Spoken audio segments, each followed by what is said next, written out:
Could there be a connection between Bruce Arians and Deshaun Watson that may play into his availability for the Buccaneers? And we hear what it really could cost to get Russ from the Seattle Seahawks from someone in the know.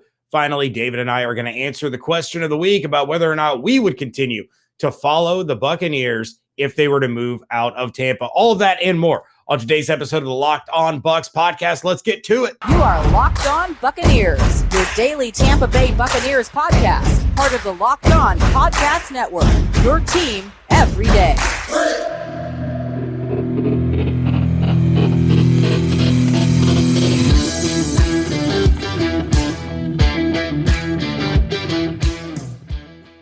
What's up, Bucs Nation, and welcome to the Locked On Bucs podcast, part of the Locked On Podcast Network, your team every day. We are your daily podcast covering the Tampa Bay Buccaneers, free and available on all platforms, including YouTube.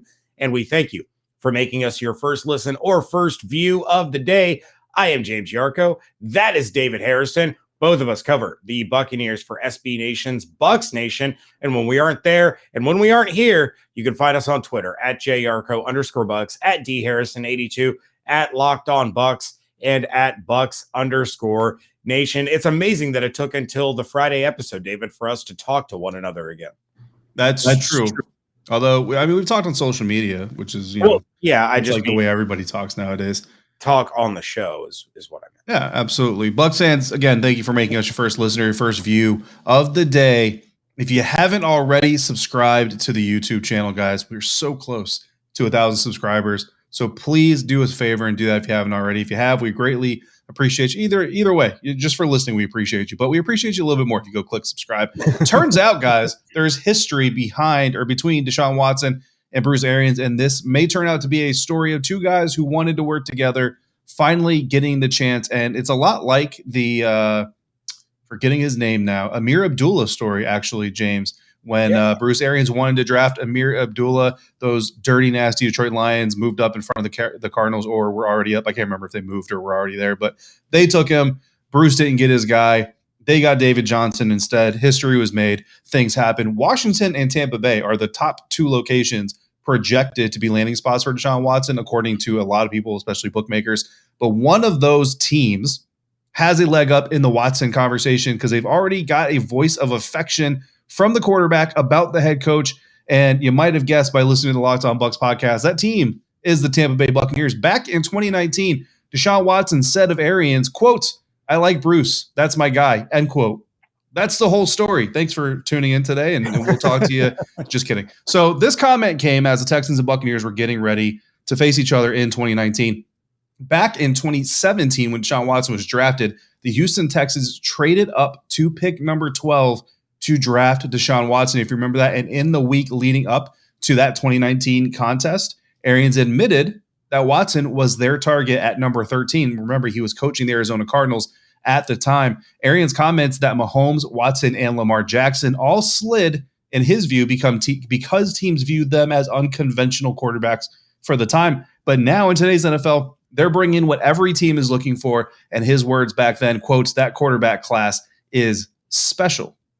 But, David, this may go beyond just some random comments. There is some level of connection there. So Arians and Clemson head coach Dabo Swinney have the same agent, and Arians would visit Clemson a lot while Deshaun Watson was the quarterback over there. Quote, "He's always been a fan of mine," Watson said. He continued to say, "I've always been a fan of his, and we communicated, and that's pretty dope from a legendary coach like him. It gives me a lot of confidence and a lot of momentum and motivation to keep striving to be great." So this was, again, back in 2019. Does it apply today? You still have Watson's legal troubles that started to pop up in 2020 following him coming out and saying that he wanted to be traded away from the Houston Texans. And my biggest thing here, David, you put all these quotes together. You know there's affection on both sides between Bruce Arians and Deshaun for one another. I think Deshaun Watson would be a great fit for Bruce Arians' scheme. He's the kind of quarterback that if this is BA's last year, he's a guy that immediately puts them in championship contention. I think the biggest hurdle that we have to get over on all of this isn't even the draft pick compensation, the player compensation, anything like that. They can work out a deal for that. The biggest hurdle is going to be the Glazers. And the Glazers signing off, and this is something that Rick Stroud pointed out, when he was talking about everything going on. The Glazers signing off on that trade is going to be vital. They took the risk and they drafted Jameis Winston. They signed off on that amidst all of his troubles. They signed off on Deshaun Jackson amidst some of his troubles. They signed off on Antonio Brown amidst some of his troubles. Some of these worked out. More recent ones kind of bit them in the butt. So are they willing to take that chance on Deshaun Watson to move him over and become a member of the Tampa Bay Buccaneers and solidify the quarterback position for the next decade? The past says they probably will, as long as Jason Light and Bruce Arians vet it properly and bring them a conclusion saying, this is what we believe. This is why we think this is a good idea. Give us the okay. Yeah, that is a huge hurdle. And I did catch when Stroud wrote that, getting that past the Glazers, and Stroud essentially in that article said he doesn't think the Glazers would sign off on it. I mean, he didn't really go in depth about it, but basically that's kind of the way that I took what Rick wrote there. And he could be correct. You know what I mean? I don't pretend to know the Glazers inside and out, but they have taken a chance on players before, like you said. And, for Deshaun Watson, like this whole situation, it's not a mistake. You know what I mean? Like, let's not sugarcoat this or minimize it. It's not a mistake if he did everything that he's accused of. But I think that the Glazers also know how the world of business works. And there is a kind of a gray area. You know what I mean? People can be found liable. Like that's the thing about civil court is the burden of proof is so minimal in a civil court that people will pay sometimes for things that they're not necessarily 100% culpable for in that whole situation. This is an illegal podcast, so we don't need to get into all that kind of stuff. But I think that with the Glazers, it's in Bruce we trust. You know what I mean? And if Bruce Arians goes back to this relationship again, knowing the kid in Clemson, knowing, watching the man as he came up and seeing his NFL career, then I think if Bruce vouches for him and if Bruce says, listen, we can make this work, then I think that the Glazers probably back him in that effort. And, we can say everything we want about Antonio Brown, but look, the Bucs got a Super Bowl, man. And as far as I'm concerned, I mean, if you'd asked me last year, hey, you bring AB on, Bucs win a Super Bowl, but 3/4 of the way through the next season, he does half naked jumping jacks off the field in New Jersey to leave the team. Do you take that deal? I think Yes. You take that deal. Have you seen that ring? I think you take that deal 10 times out of 10. So, I mean, we can say what we want about it, but it definitely worked out. So we'll see what happens. But I mean, I think it's definitely an interesting connection. And listen, not for nothing, but Deshaun Watson played the Arizona Cardinals in 2017, played the Tampa Bay Buccaneers in 2019. When Deshaun Watson and Bruce Arians, James, are on the same field, Deshaun Watson is undefeated. So, I mean, you put Deshaun Watson on the team, and it looks to me like they're going undefeated. That's what I'm going to draw from that, and Absolutely. That's why my gut is going to lead me to say that the Bucs and Texans are probably already talking and in a holding pattern until the civil trial comes to an end, and more importantly, the criminal charges are not filed, or because and listen, I cover the Washington Commanders, so the fact that both of these teams are the favorites for this quarterback is I have two different conversations about the same guy almost every single day. If criminal charges get pressed against Deshaun Watson, we're done talking about this whole this is over. Until the trial is over, it's over, and if he gets convicted and goes to jail, it's over. So either way, if the criminal charges don't get filed, then we have more to talk about. But once the civil trial is over, that's really when anything is going to happen. If you have a gut feeling about what's going to happen here or a lot of other prop bets and you want to get some action in on those gut feelings, football might be over, but basketball is in full steam. Pro and college hoops, March Madness is right around the corner, and all your latest odds, totals, player performance props, or where the next Juwan Howard is going to slap somebody, betonline.net is the number one spot for all your sports betting needs. They probably don't actually have a prop bet on that. Just saying. BetOnline remains the best spot for all your sports scores, podcasts, and news this season. And it's not just basketball. BetOnline.net is your source for hockey, boxing, and UFC odds. Head to the website today or use your mobile device. Learn about the trends and the action at BetOnline, where the game starts. Thanks again, Bucs fans, for making us your first listen or your first view of the day. Again, if you haven't already, please subscribe to Locked On Bucs on YouTube. So close to 1,000 subscribers, guys. You don't even know how big that is for us. And to do it, honestly, James, in less than 4 full months of being on YouTube, like Bucs Nation, you guys are amazing. Shout out to all you guys. Absolutely. So let's talk more about this Russell Wilson guy. So believe it or not, there is a quarterback potentially available, maybe, that doesn't have legal troubles following him. Yesterday, I told you guys what I thought it would cost the Buccaneers to get Russell Wilson, not only to acquire him, but then to have him on payroll and then potentially extend him. But you know what? We decided to enlist the help of someone who's more in the know with the Seattle Seahawks, Russell Wilson's, and a Seahawks expert, a guy on the beat, and one of our local Locked On brothers, Corbin Smith of Sports Illustrated and the Locked On Seahawks podcast. So let's hear what Corbin has to say about what it'll take to get Russell Wilson out of the Emerald City. For a second straight offseason, plenty of speculation out there about Russell Wilson's future with the Seahawks. Will he be back in the Pacific Northwest in 2022, or will he take his talents to another destination? A number of teams have been linked to Wilson so far this offseason.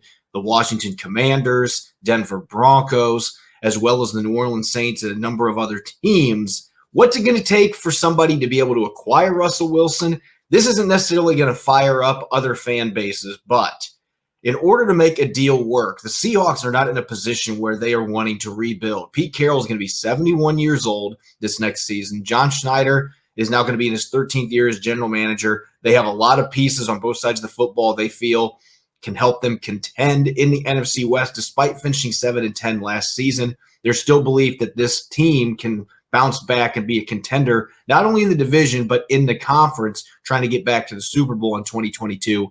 So they're not going to be trading away Russell Wilson for a bag of peanuts. They're not going to be trading him away for just a couple of first-round picks either. They need to have a proven quarterback back in return. And so for teams like the Washington Commanders and the Denver Broncos, it is going to be very difficult for them to come up with an offer that is going to draw much interest from John Schneider. He is not going to be trading away Wilson and taking on Taylor Heineke or Drew Lock, or if the Broncos re-sign Teddy Bridgewater. Those are not the type of quarterbacks that they're going to be making this trade for. And this is not a great quarterback draft class either. So ultimately, it's going to be very difficult for any team to come up with a deal that's good enough to bring in Russell Wilson. And based on what I've been told, number 3 wants to stay in Seattle. That is his preference. He's looked at other options. Teams like the Tampa Bay Buccaneers could be intriguing. But again, what kind of package are the Buccaneers going to be able to provide that is going to be sufficient enough for John Schneider to trade away the best quarterback the Seahawks have had in their franchise, a player that's still in the prime of his career? I don't see it. I don't see any of those teams being able to put together a package with multiple first-round picks and a proven quarterback. If there's a team out there that might be able to throw together a deal, the Las Vegas Raiders. Derek Carr has been a top 15, arguably top 10 quarterback at times in his NFL career. If the Raiders were willing to put together a package with multiple first-round picks and Derek Carr, and the Seahawks were actually open to making a move, Russell Wilson signed off on it, waived his no-trade clause, that might be the one team out there that could make sense. But at the end of the day, very few of these other teams that are looking to get Russell Wilson, there's a reason they want Russell Wilson. They don't have an established quarterback that is a franchise caliber QB. And the Seahawks are going to want that type of player back in return to jettison Russell Wilson to ensure that they remain competitive. There just aren't very many options out there. All right. Shout out Corbin Smith. He does a great job over there at Locked On Seahawks. No question about it. And this is a guy that knows pretty much what he's talking about. And look, the biggest thing to me, you take a look, we've talked about the Bucs going after Russell Wilson, going after Deshaun Watson, trying to make these moves for some of these quarterbacks. And here's the thing. The situation in Seattle is drastically different than the situation in Houston. And you can even remove the civil cases against Deshaun Watson from the equation. Deshaun Watson no longer wanted to play for Houston. He wanted out. He didn't want to be there. Russell Wilson, though things appeared that he didn't want to be there, there was some frustration last season. The Seahawks are not in a situation where they have to move him. You take a look, if Aaron Rodgers makes his announcement and says, I don't want to be here anymore, I want to be moved, you're forcing the Packers' hand. Just like Houston is not going to be able to bring back Deshaun Watson. He will go somewhere. Russell Wilson doesn't have to move. So all the leverage is with Seattle. So it's going to take that bigger package, that bigger return in order to get someone of Russell Wilson's caliber out of Seattle when they have no interest in moving him to begin with. So I think what he says is 100% right. I think of the quarterbacks on the market, even more so than Aaron Rodgers, given the age. The return for Russell Wilson will be higher than any other quarterback that could potentially be traded. And it's because you would get him for the next 5 or 6 years, like you pointed out on yesterday's episode, and you're immediately a championship contender. Places like Denver, Pittsburgh that are looking at an Aaron Rodgers, if he becomes available, you might get him for 2 or 3 years. You're looking at a Brady to Tampa situation. So the compensation won't be as high. Deshaun Watson, all the leverage that Houston potentially has is pretty much gone. And people can say, well, they're going to have to get this. They're going to have to get this. No, they're going to sell to the highest bidder because they have to move him at this point. Yeah, I mean, it's no secret that Deshaun Watson's leaving. You know what I mean? Houston's already said they want to trade him before the new league year starts. And again, the civil case is kind of holding all that. Honestly, if it wasn't for the civil trial going on with Deshaun Watson, this whole thing would probably be done. We'd probably already have an agreement in place and all that stuff. I think Aaron Rodgers is going to set the market, right? That's typically how this works. Like the number one guy, like Chris Godwin for wide receivers, is going to set the market for them unless he ends up getting franchise tagged, which I don't see happening. Aaron Rodgers, if he gets traded, he's going to set the market. If he doesn't get traded, Russell Wilson's going to set the market. If he doesn't get traded, then there is no market set. And like you said, basically Houston's going to have to take what they can get when they can get it. I think Corbin makes a lot of good points. And basically the Seattle Seahawks are in the same place that the Buccaneers are. You've got a head coach that doesn't have long left in the league and isn't interested in a rebuild, isn't interested in taking a young guy and molding him into the next superstar. Again, just like Corbin said, John Snyder in his 13th year, he's kind of attached to Pete Carroll. If Pete Carroll goes, John Snyder's probably going along with him or has a very short leash before he's gone and out the door as well. I think, honestly, outside of Russell Wilson basically demanding a trade, I don't think the Seattle Seahawks move him voluntarily unless it is like Corbin kind of hinted at the Raiders. But again, that trade would hint to that the Seahawks basically voluntarily move him. And I don't think that's happening. I think if Russell Wilson is okay staying in Seattle, Seattle's going to keep him.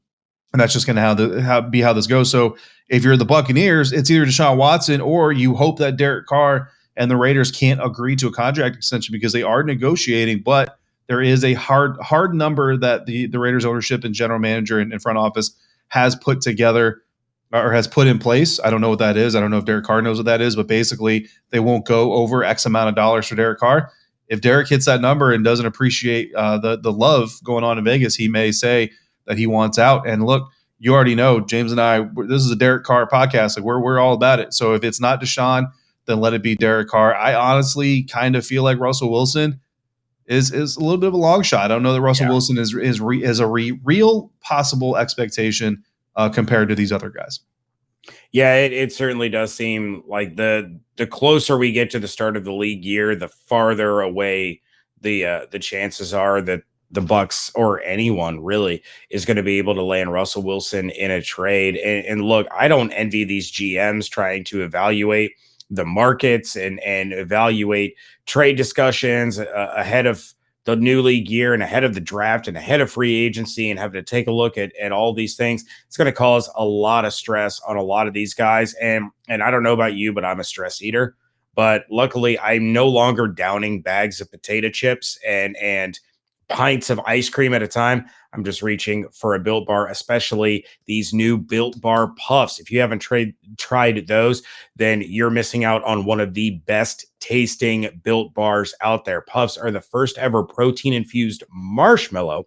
They're fluffy, they're marshmallowy, they're not just a protein bar, they are a treat, and they are still, like all the other ones, covered in 100% real chocolate. Puffs are a fan favorite with some incredible flavors. You have the yummy cinnamony churro, the coconut marshmallow, banana cream pie, delicious. Banana cream pie is one of my absolute favorites, and they capture it perfectly in these Puffs bars. All Built Bars are covered in 100% real chocolate. They are low calorie, high protein. You can replace your candy bars with some Built Bars. They are better than your typical candy bar, which can be anywhere from 200 to 300 calories. Built Bars, 130 calories, 4 grams of sugar, 4 net carbs, 17 grams of protein. You got mint brownie, coconut almond, white chocolate, cookies and cream, which is quite possibly my new favorite. It's amazing. And at Built Bar, they are all about taste. They make it delicious first, then they reverse engineer and they figure out how to make it healthy. I don't know how they do it, but they are the best in the business at what they do. Go to Built.com, use promo code LOCKED15. You're going to get 15% off your order. Again, promo code LOCKED15 for 15% off at Built.com. Wrapping things up here on a Friday edition of the Locked On Bucs podcast. James Yarcho, David Harrison on Twitter at @JYarcho_Bucs, at DHarrison82. And all week long, you guys have been answering our question of the week. If the Tampa Bay Buccaneers left Tampa, would you follow them? Now, before David and I give our answers, we've got one more member of Bucs Nation to hear from. So let's fire up that voicemail line. What up, boys? Manny from Atmore. Just taking a crack at this question. I grew up in Tampa, man. To me, the Bucs are like our area code, 813.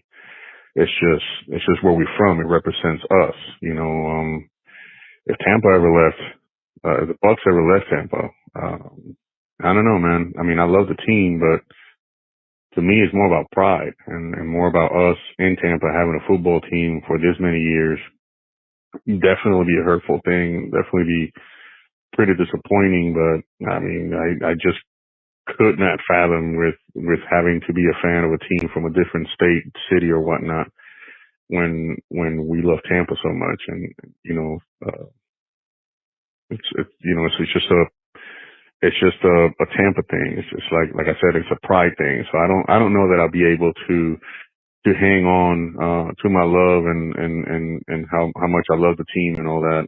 It'd be a difficult thing to transition from that. But I don't think I can stay and remain a Bucs fan the way that I am if they ever left Tampa. It's just the connection of Tampa and the Bucs is just so, it's pretty intense. I mean, it's just threaded, pretty deep. So yeah, I don't think I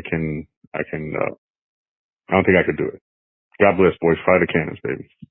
All right, Manny, thank you very much for the call. And I think, David, that's going to be the sentiment for a lot of people. The Buccaneers and Tampa are synonymous with one another. And for me, answering this question, I take a look at it from kind of a different perspective because I have always followed the Buccaneers from out of market. My parents lived in St. Petersburg in 1976 when they got the team. So my dad kind of adopted them as his second team. And so I just grew up following the Buccaneers. So them moving cities really ultimately wouldn't affect the way that I have always ingested Buccaneers football. I think my caveat would be, let's say the Buccaneers moved and I'm not going to try to pick a city, the Mexico City Buccaneers. I don't know. Boise. It's my favorite.